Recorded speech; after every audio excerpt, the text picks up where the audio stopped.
এখন আমাদের সামনে ডাকসু নির্বাচনে ইসলামী ছাত্র আন্দোলন বাংলাদেশ সমর্থিত সচেতন শিক্ষার্থী সংসদ মনোনীত ইয়াসিন মারজান আলাউদ্দিন প্যানেলের যে ইশতেহার, এই নির্বাচনী ইশতেহার পাঠ করবেন ইসলামী ছাত্র আন্দোলন বাংলাদেশ সমর্থিত সচেতন শিক্ষার্থী সংসদ মনোনীত প্যানেলের ভিপি প্রার্থী ইয়াসিন আরাফাত।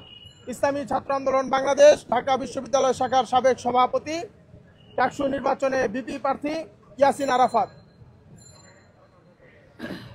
আসসালামু আলাইকুম ওয়া রাহমাতুল্লাহ।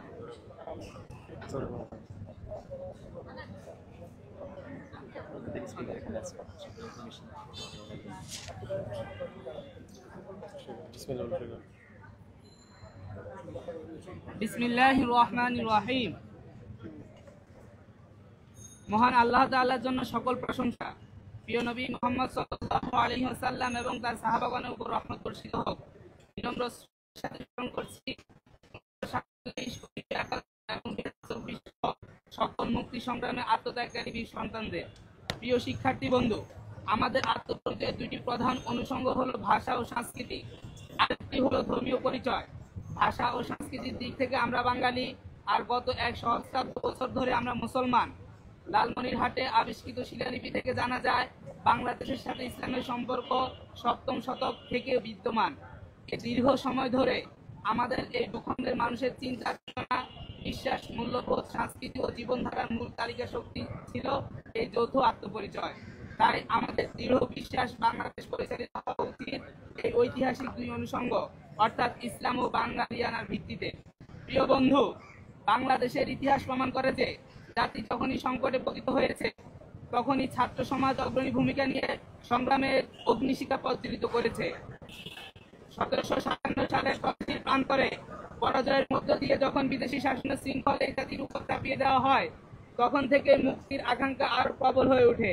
ব্রিটিশ বিরোধী আন্দোলনেও তরুণ শিক্ষার্থীরা আত্মত্যাগের মাধ্যমে উপনিবেশিক শাসনের বিরুদ্ধে গর্জে ওঠে। 1971 সালের রক্তক্ষয়ী মুক্তিযুদ্ধে বিশ্ববিদ্যালয় শিক্ষাঙ্গন রূপ নেয় মুক্তিকামী সংগ্রামের ঘাঁটিতে, আর শিক্ষার্থীরাই হয়ে ওঠে স্বাধীনতার অগ্রসৈনিক। সম্প্রতি 2024 সালে জুলাই অভ্যুত্থানের মাধ্যমে নতুন ইতিহাস সৃষ্টি হয়েছে, যেখানে ছাত্র জনতার মিলিত আন্দোলন প্রমাণ করেছে অন্যায়, স্বৈরতন্ত্র ও দমননীতির বিরুদ্ধে এ জাতি কখনো মাথা নত করে না। এই দীর্ঘ ইতিহাসে ডাকসু কেবল একটি ছাত্র সংসদ নয়, বরং শিক্ষার্থীদের অধিকার, স্বাধীনতা ও সংগ্রামের প্রতীক হয়ে আছে।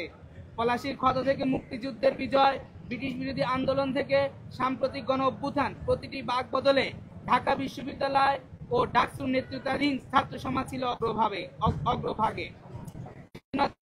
বিচার ও শিক্ষার প্রশ্নে ডাকসু সবসময় গুরুত্বপূর্ণ ভূমিকা পালন করেছে।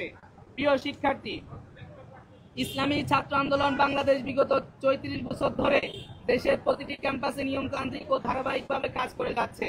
প্রচলিত ছাত্র রাজনীতির মতো কোন রাজনৈতিক দলীয় দাসত্ব তথা লেজুর ভিত্তি করা ক্ষমতার রাজনীতিতে শরিক হওয়ার পথ অনুসরণ না করে সংগঠনটি শিক্ষার্থীদের ব্যক্তি জীবন গঠন, নৈতিকতা ও দক্ষতার উন্নয়ন এবং দেশ ও উম্মার প্রতি দায়বোধ জাগ্রত করার জন্য কাজ করে যাচ্ছে।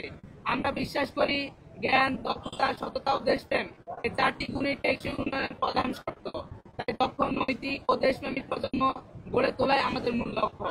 প্রতিষ্ঠা লগ্ন থেকে ইসলামী ছাত্র আন্দোলন বাংলাদেশ শিক্ষার্থীদের অধিকার আদায়ে প্রতিটি আন্দোলন অগ্রণী ভূমিকা পালন করেছে। বিশেষত 18 ও 2024 সালের কোটা সংস্কার আন্দোলন এবং জুলাই মাসের গণ অভ্যুত্থানে সংগঠনটি সক্রিয় ভূমিকা রেখেছে। বিগত 2019 সালের ডাকসু নির্বাচনে ইসলামপন্থীদের প্রতিনিধি হিসেবে পূর্ণাঙ্গ প্যানেলে অংশগ্রহণ করে ইসলামী ছাত্র আন্দোলন বাংলাদেশ। প্রিয় বন্ধু, ঢাকা বিশ্ববিদ্যালয় কেবল উচ্চশিক্ষা প্রতিষ্ঠান নয়, বরং একটি জাতি ইতিহাসের নির্মাতা।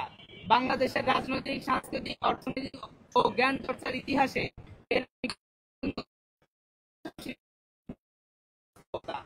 বিশ্ববিদ্যালয়ের মূল কাজ জ্ঞান চর্চা, জ্ঞান উৎপাদন ও জ্ঞান বিতরণ হলেও এক্ষেত্রে ঢাকা বিশ্ববিদ্যালয় বৈশ্বিক মানদণ্ডে অনেক পিছিয়ে। শিক্ষার্থীদের আবাসন, খাদ্য, চিকিৎসা, খেলাধুলা, শরীরচর্চা, বিনোদন, মানসিক বিকাশ, নৈতিক উন্নয়ন, সহশিক্ষা কার্যক্রম ও দক্ষতা উন্নয়ন এসব মৌলিক ক্ষেত্রে পরিস্থিতি হতাশাজনক। এই বাস্তবতা পরিবর্তনের দৃঢ় প্রত্যয় নিয়ে ইসলামী ছাত্র আন্দোলন বাংলাদেশ আসন্ন ডাকসু নির্বাচনে একটি অন্তর্ভুক্তিমূলক প্যানেল ঘোষণা করেছে, এই প্যানেলে নারী প্রতিনিধিত্বের পাশাপাশি রয়েছে প্রতিবন্ধী শিক্ষার্থীদের প্রতিনিধিত্ব। সম্পূর্ণভাবে নিয়মিত শিক্ষার্থীদের নিয়ে গঠিত ইসলামী ছাত্র আন্দোলন বাংলাদেশ সমর্থিত ও সচেতন শিক্ষার্থী সংসদ মনোনীত এই প্যানেল ঢাকা বিশ্ববিদ্যালয়কে আধুনিক ও বৈশ্বিক মান উন্নীত করার অঙ্গীকার করছে। আমাদের মৌলিক অঙ্গীকারসমূহ: ১. রেজিস্ট্রার রূপায়ণের কার্যক্রম ডিজিটালাইজেশন প্রয়োজনীয় পদক্ষেপ নেওয়া। ২. বিশ্ববিদ্যালয় প্রশাসন কর্মকর্তা ও কর্মচারীদের তাদের দায়িত্ব পালনে বাধ্যকরণ ও দুর্নীতি রোধ করে বাজেটের যথাযথ বাস্তবায়ন। ৩. ক্যান্টিনগুলোতে একটি সমন্বিত ব্যবস্থার আওতায় এনে খাবারের দাম কমানো, মান বৃদ্ধি করা। ৪. সবার জন্য সিঙ্গেল বেড ও উন্নত আবাসন নিশ্চিত এবং আবাসিক ছাত্রীদের জন্য স্থাপন করা। ৫. কালচারাল হেজিমনি, হিজাফোবিয়া ও যৌন হয়রানি রোধ করা এবং জ্ঞান ও মত চর্চার উন্মুক্ত পরিবেশ নিশ্চিত করা। ৬. নতুন বাংলাদেশ বিনির্মাণে ১৯৪৭, ১৯৭১ ও ২০২৪-এর চেতনাকে ধারণ করে ফোর্থ ইন্ডাস্ট্রিয়াল রেভলিউশন এর উপযোগী দেশপ্রেমিক নেতৃত্ব গড়ে তোলা। ৭. শিক্ষার্থীদের সকল আইনগত ও জরুরি সহায়তায় ডিও হেল্প ডেস্ক চালু করা এবং শিক্ষা ও গবেষণার জন্য প্রযুক্তির সর্বাধুনিক সেবা নিশ্চিতে সুপার কম্পিউটার স্থাপনে প্রয়োজনীয় পদক্ষেপ গ্রহণ করা। ৮.